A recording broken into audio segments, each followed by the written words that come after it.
Where there is no vision, the people will perish. This verse from the book of Proverbs inspired us to look beyond our 50-year anniversary and envision not what our parish is, but what it can be. Today, we'll review the progress of our 2019 strategic plan goals, the designs of our major projects, and our current status with the City of Novato. We relay these exciting messages to connect and engage with our parishioners. In the last 4 years, we've continued to initiate new church membership growth strategies by striving to be a welcoming parish through our narthex greeters, welcome ministry, and our missions team. Serving the poor and needy also remains vibrant through our sack meals, philanthropic donations, and the service of our philoptochos. Through the generosity of our stewards, for 3 consecutive years, our stewardship has reached new heights, and in July of 2022, we retired a $550,000 mortgage in just 6 years. We've increased support to our ministries and internal operations through technological upgrades and new styles of communication. A seminar is also being planned for April 13th and 14th with Sarah Byrne Martelli, author of Memory Eternal, Living with Grief as Orthodox Christians, which hopefully will inspire a strengthened faith for all of us in times of grief and loss. Expanding and improving ministry is most evident through the recent hiring of our ministry's director. Eleni Kelly is a longtime parishioner of Nativity of Christ, and we're grateful for her energy as a faithful Christian and her experience as an educator. Eleni is working on a part-time basis, planning events for family, women, men, and our youth to connect and engage on Friday evenings every week of the month. Simultaneously, Eleni is working with Daphne Cummings and Fran Corcoran to become a licensed preschool. We have an ambitious goal of opening in the fall of 2024. The 6th goal of enhancing and improving our facilities has been extensive. Through new floors and paint in our small hall, new cabinets and countertops in our small kitchen, a completely fresh new look for our large kitchen, and most recently, a renovation of our vestry, the area where the priest prepares for services and welcomes visiting priests and hierarchs. We cannot separate our facilities from our ministries, as our ministries are experienced through the facilities and serve as a direct representation of our love for God and His home. We're grateful to all those who have donated their time, talent, and treasure to make these beautiful improvements. With all of this exciting progress, we cannot help but think of our beloved Vicky Kalabokis, whose passion and spirit for the Beyond 50 plan were and are truly contagious. Vicky always emphasized the 2 major themes from the parish survey.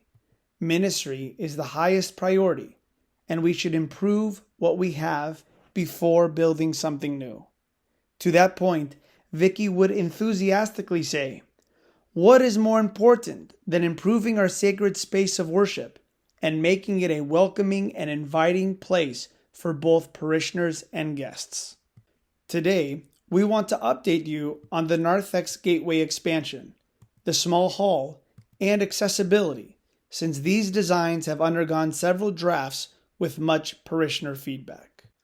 Our accessibility plan includes a drop-off area at the front of the church to provide seniors and those with mobility constraints easier church access from the parking lot. To access the facilities after services, research continues to be pursued for either a ramp or an elevator, which are actually similar in price. According to the necessary calculations for a ramp, roughly 150 feet of run is needed to connect the upper courtyard to our lower facilities.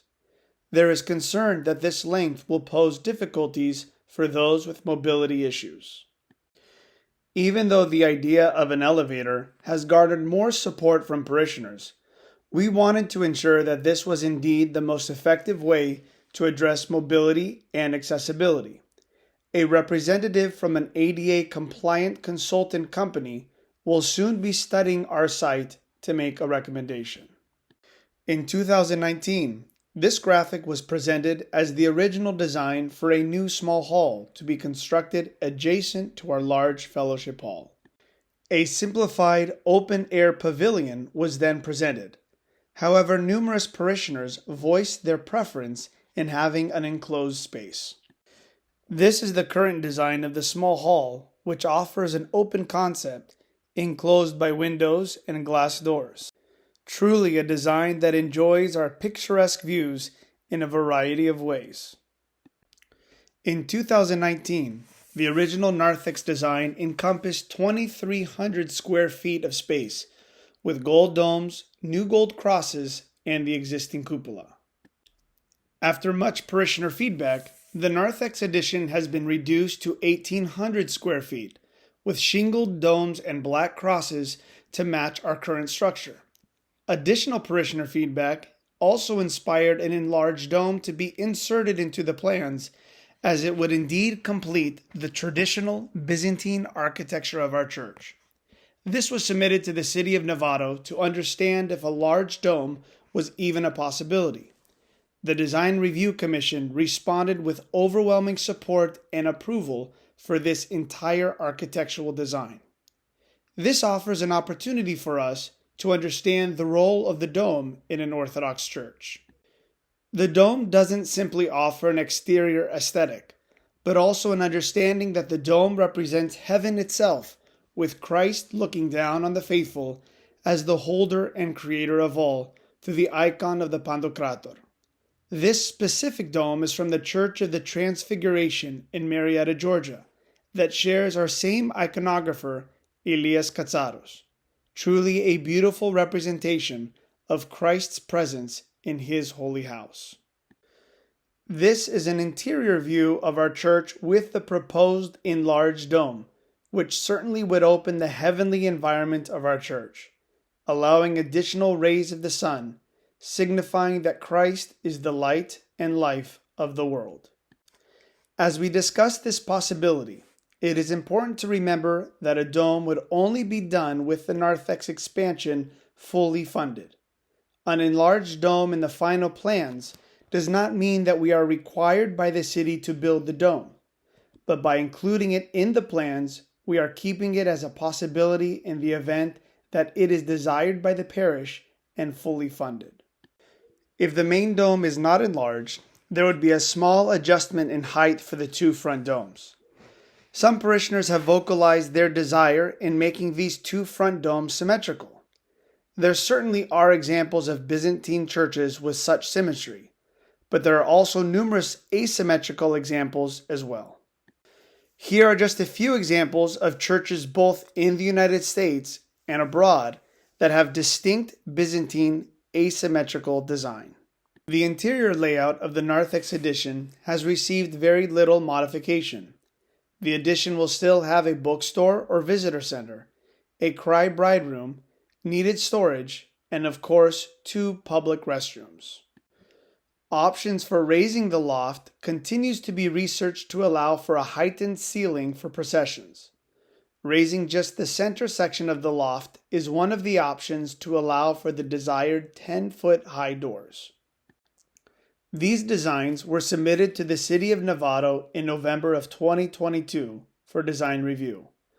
Once we met with the Design Review Commission, we were humbled by their overwhelming support and love for the project, particularly the asymmetrical domes, the enlarged dome, the overall presence it gives the church, and how this construction beautifully complements the hillside. The architectural plans were unanimously approved in September. A condition of this approval was the creation of a precise landscape plan for the hillside. We are in the process of hiring a landscape architect who will give the exact spacing and size of the neighborhood London planes and olive trees. Another condition was a lighting plan that specifically details the quantity and lumens of the lights installed for this project to adhere to the dark sky ordinance of the City of Novato. With our architectural design approved, we are in the process of submitting the appropriate documentation to the Planning Commission and the City Council. Today, we are looking for continued parish feedback to help us receive approval from a future parish assembly to finalize construction plans. Once complete, they will be submitted to the City of Novato to obtain building permits. We will then receive bids from qualified contractors to price the project. After a parish-wide fundraising effort, we will come back to the parish for final approval to begin construction. Our parish once again extends its gratitude to Chris Camages and his team at CJK Studios for their countless hours of hard work and dedication for these projects. In closing, we thank all of our Nativity of Christ parishioners for their prayers and support as our committee and parish council continues to pursue these exciting possibilities for our community. We encourage your involvement as we strive to connect, engage, and grow through a unified vision of not what Nativity is, but what Nativity can strive to become.